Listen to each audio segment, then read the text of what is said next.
Saludos hermanos y hermanas, y qué bueno que están de regreso con nosotros a este tiempo y este espacio del Evangelio del día de hoy, reflexión, meditación, para nosotros podernos adentrar mejor a nuestro camino del discipulado y camino a la salvación. Ya hoy es martes de la tercera semana del tiempo de Pascua de Resurrección.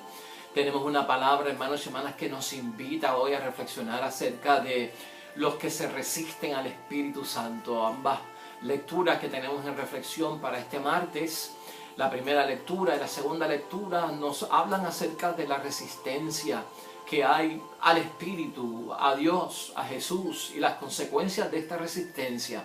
Es cuestión de leer las lecturas de hoy, hermanos y hermanas, con un pensamiento abierto, que entre, interiorizar esa palabra para nunca caer en la resistencia al Espíritu Santo por la gravedad que tiene para los efectos de la salvación esta situación.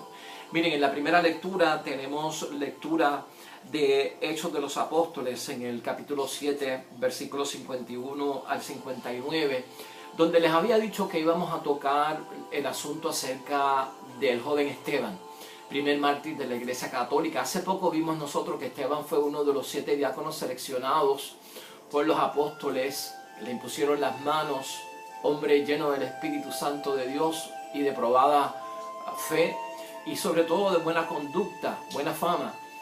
Y Esteban, hermanos y hermanas, tenía todas las condiciones para ser un gran apóstol. Esteban. Y Dios, nos damos cuenta de que elige para sí lo mejor. Y hoy nos narran su martirio.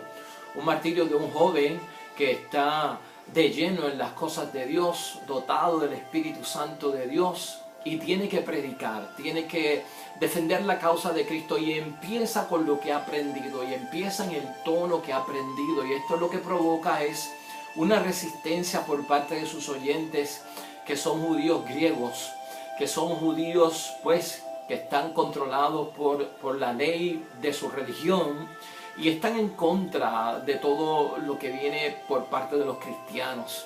Y el desafío es tan serio, hermanos y hermanas, bueno, que termina en muerte. Pero Esteban lo que hace es denunciar, y cuando se denuncia, ya nosotros vimos por el mismo Gamaliel, en el caso de los apóstoles, no se hace una sentencia, no se juzga con la denuncia. Y Esteban tiene que desenmascarar ciertas situaciones, porque esa es la misión de los cristianos, denunciar el mal y sobre todo desenmascarar el mal para que se pueda aplicar el bien y lo que conlleva el bien, y anunciar sobre todo la bendición que viene a través de creer en Jesucristo resucitado de entre los muertos como nuestro Dios y como nuestro Señor. Y dentro de todo esto, pues hermanos y hermanas, al desenmascarar, vemos que se resisten al Espíritu de Dios por lo que dice Esteban. Y Esteban los acusa prácticamente de que son infieles del corazón. O sea, del mismo corazón son infieles.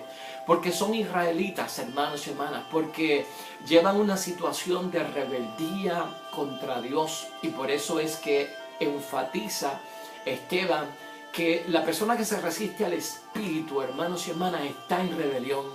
Y al estar en rebelión es infiel en su corazón. El corazón se divide y el corazón está en lucha interior porque hay una rebelión por parte de la persona. Estos son síntomas, hermanos y hermanas. Estos son conductas que nosotros tenemos que velar que no caigan en nosotros. En segundo lugar, Esteban los acusa que esa rebelión los ha llevado a ellos a estar cerrados a la verdad de Dios. Se cierran a la verdad de Dios y se encierran en lo que han creído y no están dispuestos a aceptar la verdad que viene de otra persona por la falta de humildad, como hemos dicho acá en otras ocasiones.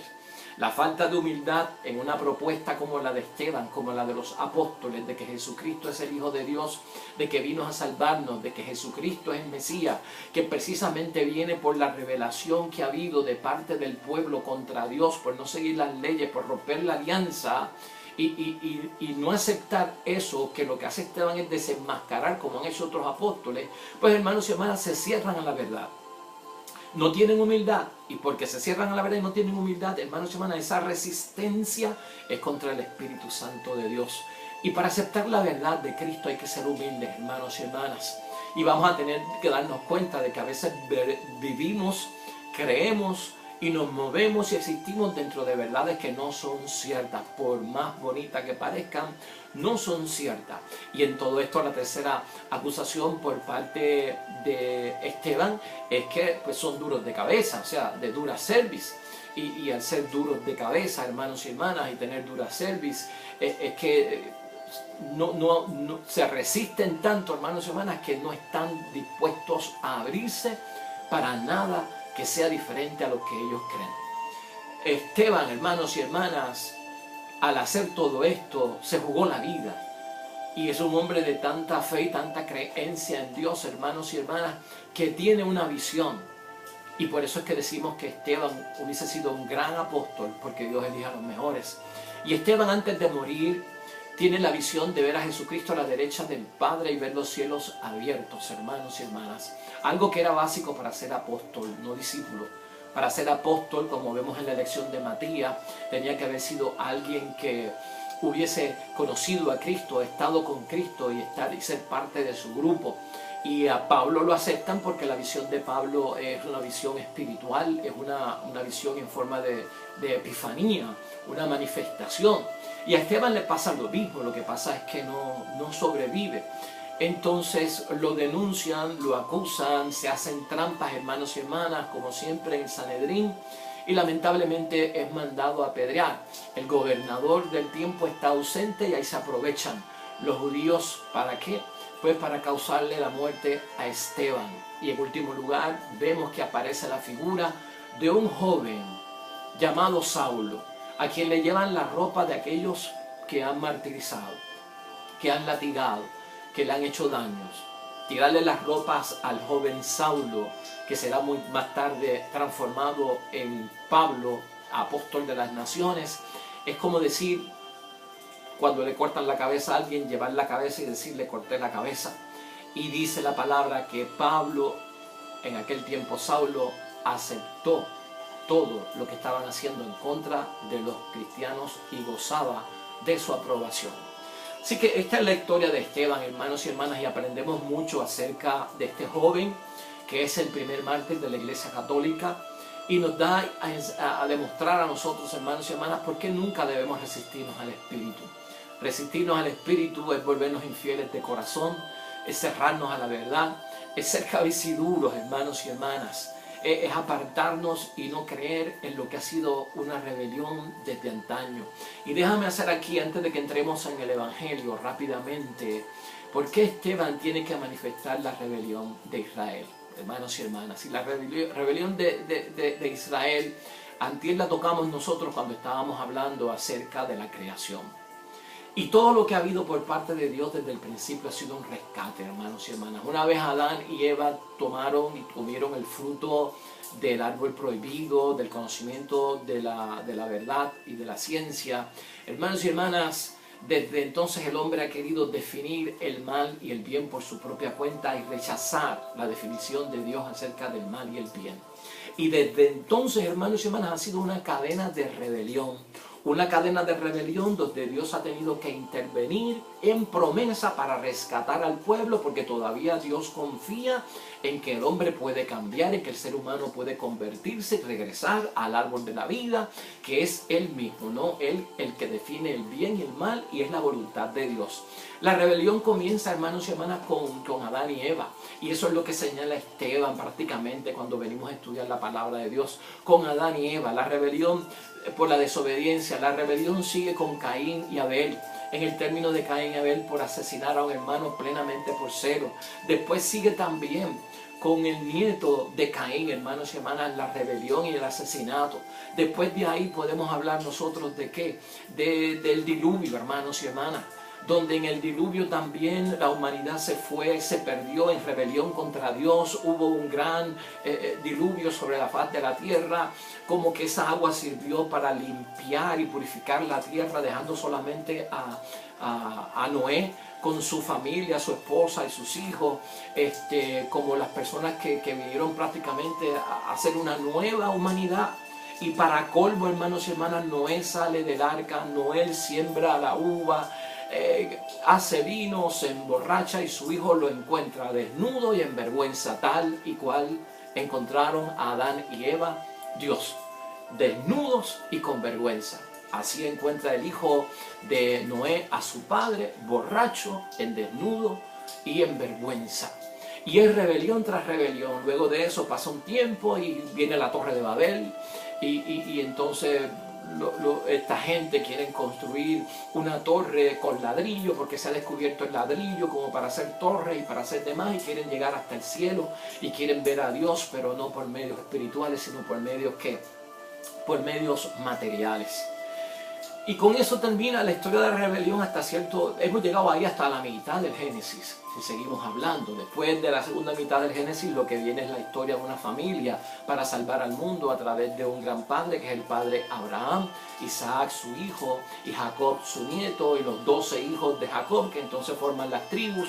Y por ahí sigue entonces la rebelión, hermanos y hermanas, y entonces estos hijos se vuelven rebeldes con un hijo menor, que es José, y a José lo venden como esclavo, aunque la intención era matarlo. José cae en Egipto y hay una hambruna y sus padres vienen con sus hijos y él los alimenta, y José se vuelve en alguien importante como parte del gobierno de Egipto, y por eso el pueblo termina en Egipto. Y en Egipto caen ellos en los 40 años por el desierto, rebelión tras rebelión, quejándose acerca de lo que ha pasado con la situación en el desierto, que preferían estar mejor con quién, pues preferíamos estar con los egipcios, porque por lo menos allí nos daban sopa de cebolla y nos daban ajo, y estar comiendo este pan que no tiene vida, y estamos sin agua aquí en este desierto y nos ha traído a morir. Y sigue la rebelión y sigue la rebelión, hermanos y hermanas. Entonces todo esto es lo que se llama hablar de la historia de la fe que va en contra de Dios y se resiste al Espíritu, y es una rebelión, hermanos y hermanas, que tiene el hombre, y por parte de Dios es cuestión de dar oportunidad y cumplir su promesa de salvar a la humanidad. Y cuando nos resistimos al Espíritu no nos damos cuenta de eso, de que nos están rescatando porque hemos caído en una gran rebelión. El Evangelio, hermanos y hermanas, para continuar con esto, hoy tenemos en Juan 6, versículos 30 al 35, prácticamente el momento en que le piden una señal a Jesús. Esta gente que ha comido el pan en la multiplicación de los peces. Y esta gente le piden pruebas y obras. O sea, ¿qué obra es la que tú nos estás pidiendo que hay que hacer a Jesús? Son los mismos que comieron pan en la multiplicación de los panes. Y Jesús les dice, miren, la obra que hay que hacer es creer. Creer en Dios y creer en mí. Esa es la obra que hay que hacer. Y en términos de esto va en contraposición de que pues de no practicar una ley como para pensar que el cumplimiento de esa ley me tiene bien con Dios, porque el pueblo de aquel tiempo estaba bien metido en que realmente eran puros y eran santos por cumplir la ley. Pero aquí la obra, dice Jesús, es creer. Entran en debate con Jesús acerca del pan del cielo, del maná que les dieron a sus padres en el desierto. Entonces hablan de que ese pan lo envió Dios. Y tú lo que nos has dado pues es un pan de acá material, en la multiplicación de los panes. Y Jesús entra en un debate del pan material y el pan espiritual. Vuestros padres comieron un pan, es cierto que lo mandó Dios, pero es un pan que se le dio a Moisés por parte de Dios y era material, era para llenar vuestras barrigas. Y es más, ustedes están detrás de mí porque lo que están buscando es que yo les llene las barrigas otra vez de pan, porque les di alimento y tienen hambre otra vez. Pero el detalle aquí es alimentarse de un pan espiritual, no material. Ese pan espiritual, hermanos y hermanas, más bien es el pan que sale de la boca de Dios, que es su palabra. Y a eso es lo que se refiere nuestro Señor Jesucristo. Más tarde en ese evangelio podemos hablar del pan con relación a la Eucaristía. Pero en este momento está hablando Jesús de qué pan, del pan que sale de la boca de Dios. Y ese es el que ayuda a cumplir la obra. Tal vez, hermanos y hermanas, la multiplicación de los panes, lo que ha creado en medio de los seguidores de Cristo, es ver, es más, lo querían hasta elevar al puesto de rey, y lo querían proclamar rey y hacerlo rey inmediatamente porque les dio de comer pan y peces. Y esa no es la idea, hermanos y hermanas. Tenemos que tener cuidado cuando vemos beneficios materiales dentro de los beneficios espirituales. Y a veces hemos puesto en nuestras vidas en petición delante de Dios muchas cosas materiales. Mire, yo no creo que tengamos un problema de que Dios nos dé una casa, de que Dios nos ayude a conseguir un trabajo, que son cosas materiales, que Dios nos dé la capacidad a nosotros de poder trabajar y que no nos falte el dinero para poder levantar una familia, levantar a nuestros hijos, de que tengamos la comodidad de poder viajar y tener vacaciones. Y muchas de estas cosas hay que ponerlas en manos de Dios, porque el dinero también nos ayuda a contribuir en la iglesia, a pagar nuestra ofrenda, ayudar a los pobres porque ganamos dinero y podemos darle a los pobres. O sea, yo no creo que haya un problema con esto. El término es cuando lo exageramos, cuando a veces queremos pegarnos en la lotería pidiéndole a Dios eso en oración, y cuando a veces movemos el materialismo, hermanos y hermanas, dentro de una oración que en base y centro tiene que ser espiritual. No solamente de pan vive el hombre, sino de toda palabra que sale de la boca de Dios. Y es importante tenerlo ahí. Yo no creo que haya problema cuando le pedimos a Dios cosas materiales, pero que lo material no se convierta en sí en un fin, que se convierta en un instrumento. Si hacemos del materialismo un fin, ahí es que vamos a tener problemas, hermanos y hermanas. Pero podemos pedir las cosas materiales, ponerlas en presencia de Dios para que cuando yo las tenga, yo las sepa usar para beneficio mío, para beneficio de los demás, para que yo no me convierta en un idólatra adorando el dinero, adorando la propiedad, adorando el terreno, adorando todo aquello que viene del mundo, que es tangible y que no subsiste después de la muerte. Así que es cuestión de tener un justo balance. Muchas cosas, hermanas y hermanas, nos pueden alejar del Espíritu de Dios, y a veces sin darnos cuenta nos estamos resistiendo a ese Espíritu de Dios. Hay una rebelión dentro de nosotros que no podemos olvidar, hermanos y hermanas. Hay una ausencia de Dios en muchas cosas que hacemos en la vida que tenemos que tener en mente, darnos cuenta que Dios está en misión de rescate con Dios Padre, con Dios Hijo, con Dios Espíritu Santo. La misión es de rescatarnos por la rebelión que ha habido al darle la espalda a Dios, hermanos y hermanas, al resistirnos al Espíritu Santo. Lo que hacemos prácticamente es abrazar la muerte eterna sin darnos cuenta. Y entonces debemos de ver, hermanos y hermanas, que cuando estas cosas se señalan o vienen a nuestra mente en examen de conciencia, no debemos de sentirnos mal, sino que debemos de tener base de arrepentimiento rápido delante de Dios, de confesión, porque nos persigue la rebelión de antaño, nos persigue darle la espalda a Dios, nos persigue el comer del árbol prohibido, de que yo soy el que defino el bien y el mal, de que yo soy el que defino el sentido de la vida. Eso como que nos persigue, y entonces es echar a Dios a un lado, tener la ausencia de Dios y volver a caer en el ciclo de la rebelión. Así que, hermanos y hermanas, hoy hemos aprendido bastante en el nombre de Dios. No nos resistamos al Espíritu de Dios. Vamos a tener en mente la rebelión y a estar conscientes de que no se debe volver a repetir. A darnos cuenta que aquí el pan es lo que sale de la boca de Dios en su palabra, hermanos y hermanas, que nos edifica. Más tarde vamos a ver el pan eucarístico como un alimento espiritual que nos va a nutrir precisamente para que los dones del Espíritu Santo den fruto en nosotros, porque no va a haber resistencia. No seamos infieles del corazón, no seamos cerrados a la verdad, vamos a abrirnos a la verdad, vamos a ser leales en el espíritu de nuestro corazón y vamos a tener esa visión de ver las cosas como Dios quiere. Así que, hermanos y hermanas, Dios Padre, cuando tú santifiques su nombre, que su presencia y su obra te acompañen. Que el Hijo de Dios, hermanos y hermanas, nuestro Señor Jesucristo, para nosotros siempre su salvación nos toque hasta la vida eterna, y que el Espíritu Santo nos siga ungiendo, hermanos y hermanas, con soplo de vida para seguir viviendo esta vida, cumpliendo la voluntad de Dios, y la intercesión continua de la Virgen María nos acerque más a su Hijo. Así que Dios te bendiga, bendiciones para los que esperan el reino de los cielos, y nos vemos mañana con el favor de Dios. Hasta pronto.